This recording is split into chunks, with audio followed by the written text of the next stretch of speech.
Using assessment wrappers, sometimes known as cognitive wrappers, is a straightforward way to improve the work you do when it comes to assessment with students. And they're especially useful, I think, when you're working with teenagers, getting them ready for formal examinations and doing a lot of practice exam papers and practice exam sections and things like that. Essentially, an assessment wrapper is a pre- and post-assessment reflection sandwich, if you will, and because the focus of self-regulation is metacognition and self-regulated learning, when you're designing an assessment wrapper, what you want to consider is that self-regulated learning cycle of planning, monitoring, regulating, and evaluating the learning process.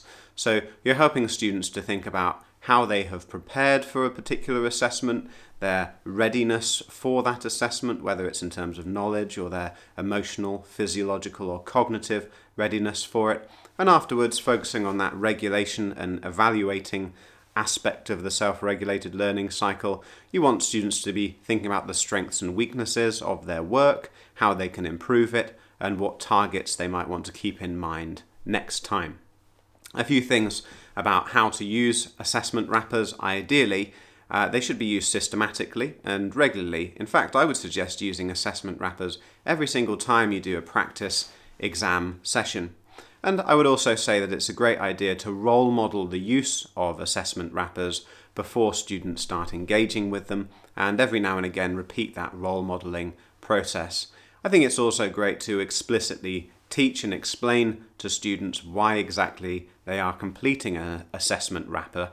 One of the main advantages of assessment wrappers, aside from cultivating metacognition and self-regulated learning, is that you're promoting independent learning and you're shifting the role of the onus of responsibility onto students in terms of who is it that's actually responsible for improving the assessment work that's going on here. So a really great technique to use. And if you go to globalmetacognition.com, you can download a pack of 5 of these resources. Not much money. Use the code YouTube123 and you can get them for half price. But you can also make them yourself quite easily, and you don't need to use worksheets necessarily. You can actually use reflection questions or PowerPoints to structure assessment wrappers.